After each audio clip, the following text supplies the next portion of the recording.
Assalamualaikum warahmatullahi wabarakatuh. Waalaikumsalam warahmatullahi wabarakatuh. Baik, selamat pagi semuanya. Pagi. Ketemu lagi sama saya. Kita masuk kepada mata kuliah keperawatan maternitas ya. Hari ini pertemuan yang kelima tentang anemia pada ibu hamil. Masih ingat kemarin pertemuan sebelumnya tentang penyakit apa? Ya, hiperemesis ya pada ibu hamil. Ya, jadi masih ingatnya tentang hiperemesis kemarin? Baik. Selanjutnya kita akan berdiskusi mengenai anemia pada ibu hamil. Teman-teman semua, ada yang pernah tahu tentang anemia pada ibu hamil? Ya, kurang darah pada ibu hamil. Ada lagi? Sudah dijawab oleh Intan ya, baik sekali. Kurang darah pada ibu hamil. Ada yang lain? Ada lagi? Kurang ada? Jadi HB-nya yang rendah. Boleh nggak ibu hamil HB-nya rendah? Nggak boleh.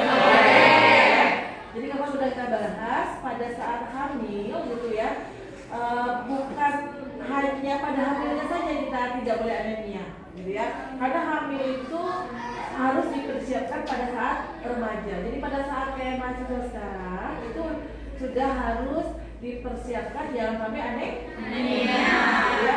Karena kalau anemia yang pasti beresikonya banyak, ya. Apalagi anemia pada ibu hamil nanti resikonya adalah pendarahan pada saat kehamilan, ya. Jadi kalau kita ngomongin anemia berarti masalahnya adalah masalah sistem tentang darah gitu ya. Nah, anemia pasti ada darahnya sel darah merah. Nah, ini kalau sel darah merah kekurangan sel darah merah namanya anemia. Sel darah merah namanya polisipidemia. Jadi juga ada yang kelebihan. Jadi ada yang HB-nya rendah ya, kurang dari 10 namanya anemia.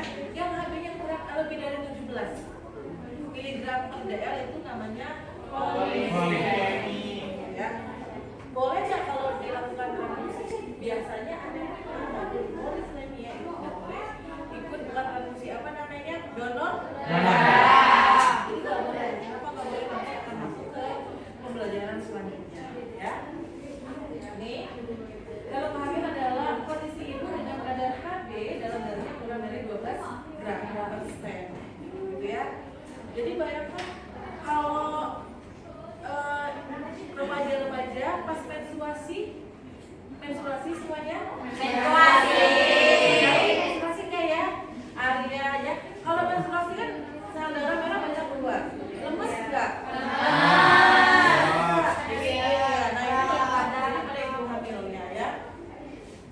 Ada juga yang mengatakan kadar HB-nya kurang dari 11 gram per stem pada trimester 1 dan trimester 3. Trimester 2-nya kurang dari 10, gitu ya. Makanya kemarin pada saat pemeriksaan kehamilan itu minimal berapa kali pemeriksaan kehamilan? Minimal 4 kali ya, gitu ya, sampai 8 kali. Bayinya saja, tapi bayinya juga akan kalau aliran darah bawa nutrisi ke plasenta, lalu nutrisinya kurang, berarti gangguan tumbuh kembang nggak pada bayinya? Ya. Jadi nanti golden period trimester 1 minggu pertama dia harus terbentuk apa, semester minggu kedua bisa saja tidak terjadi, sehingga nanti terjadilah cacat bawaan, gitu ya, seperti itu. Jadi jangan dianggap sepele anemia. Ya, badannya kurus boleh, atau jangan bilang orang-orang yang badannya juga gede gitu ya, atau badannya seperti saya yang body goal itu tidak anemia, gitu ya. Makanya pada saat menstruasi minum tablet penambah darah. Lanjutkan ya. Ini klasifikasi anemia dalam kehamilan ada 4 ya. Anemia defisiensi besi, jadi zat besinya Fe-nya yang kurang, paling banyak 62,3%. Lalu anemia megaloblastik ya, ada anemia homolastik dan hemolitik ya. Nanti kita akan bahas apa tuh megaloblastik, hemoplastik dan hemofili ya. Nah ini zat besinya tidak dibuat, makanya pada saat kehamilan harus kontrol dia dapatkan zat tablet penambah darah, tablet penambah kalsium ya. Kalau punya duit banyak bisa beli sendiri atau ditambah dengan makanan-makanan ya. Ini anemia definisi asam folat. Bu, boleh nggak kalau misalnya pada remaja pada saat udah menikah kita minum asam folat, boleh aja sih ya, karena dia sifatnya nanti untuk menambah asupan zat besi ya. Nah ini penyebab-penyebabnya ada yang disebabkan genetik, merokok nih, ada nggak yang merokok perempuan-perempuan? Nge-vape?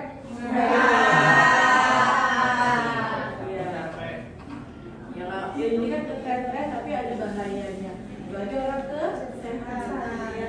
Kalau nge-vape itu perokoknya nggak berhenti, justru bahaya.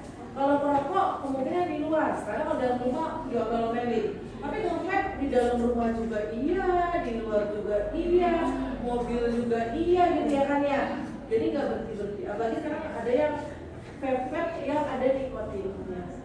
Itu bahaya sebenarnya, lebih bahaya daripada merokok.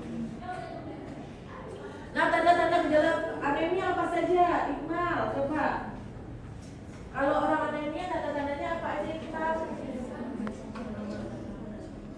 Boleh baca ya? Apa?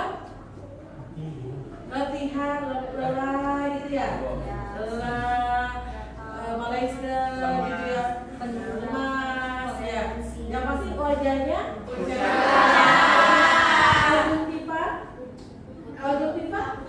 pucat nggak? Ya. Tahu konjungtiva yang mana jadi ya Pak? Konjungtiva. Ya itu muka ya. Apa? Ini nih yang ini namanya konjungtiva. Ya baru udah praktek loh. Ya jangan sampai nggak tahu ya. Yang putih sclera. Yang ini konjungtiva. Konjungtiva apa menandakan salah satu menandakan tanda bahwa dia anemia. Bisa juga dilihat dari telapak tangan. Ya, telapak tangan. Dicontohkan telapak tangannya. Ya kalau misalnya ada bayi-bayi ini ada bayinya pucat apa enggak sih gitu. Contohkan dengan telapak tangan si ibunya. Jadi kalau ibunya pucat, bayinya pucat mungkin sama. Tapi kalau ibunya merah, bayinya pucat mungkin bayinya juga kurang. Ya kurang darah. Mudah pingsan nih. Kalau dulu waktu SMA suka pingsan. Karena dia tidak ikut upacara. Ya gitu enggak? Ya. Bukan karena kelemahan, bukan karena bahasa pingsan sinkop. Ya, sinkop. Jadi bahasa suka sinkop atau pingsan. Ya. Yang masih bisa dilihat adalah mungkin berat badannya rendah ya. Karena bisa juga berat badannya enggak rendah tapi dia anemia. Psikologinya nanti bisa kita baca ya, bisa dibaca aja. Lalu komplikasi ini dalam kehamilan keguguran, ya, partus prematurus. Apa tuh partus prematurus? Jadi lahirnya prematur. Jadi cepat ya, jadi cepat ya. Jadi kalau biasanya kan kalau misalnya mau lahiran ada mulus-mulusnya apa ya cepat aja gitu loh. Bahaya nggak bahaya? Jadi kalau gitu kalau lagi langsung melahirkan di mobil langsung melahirkan. Insersia uteri ini insersia uterusnya bisa lepas ya gitu ya. Atau partusnya lebih lama, ibunya lemah bisa shock ya. Ya, infeksi yang penyembuhan lukanya terhambat. Ya jelas. Kalau ibunya nanti SC, proses sesar, yang bawa nutrisi kan ada HB ya, hemoglobin ya, sel darah merah yang bawanya. Jadi kalau misalnya bawa nutrisi, bawa vitamin segala macam gitu. Kalau anemia siapa yang bawa? Ya, pasti pengobatannya lebih lama, gitu ya. Hipertensi yang dibenci oleh kehamilan ya komplikasinya. Jadi kenapa anemia bisa hipertensi? Jadi pas anemia kan sel-sel darah merah kurang, sampai ke perifer kurang. Ya, nanti perifer apa yang terjadi? Pengen sel darah merahnya banyak, kompensasi Lalu aliran darahnya kan dibilangnya aliran darahnya lama, padahal sebenarnya emang anemia, HB-nya rendah, oksigennya kurang. Jadi nanti pembuluh darah akan melakukan vasokonstriksi sehingga terjadilah hipertensi. Itu patofisiologinya biasanya. Ya. Nah, pencegahan pada anemia ya berarti mengkonsumsi dan besi, makan makanan. Ya. Sampai sini ada yang bertanya? Kalau nggak ada yang bertanya, nanti saya yang bertanya. Ya, biar ini ya. Nah, ini contoh-contohnya ya. Makanan-makanannya ada telur ya, bentuknya ada ya. Seperti itu nih.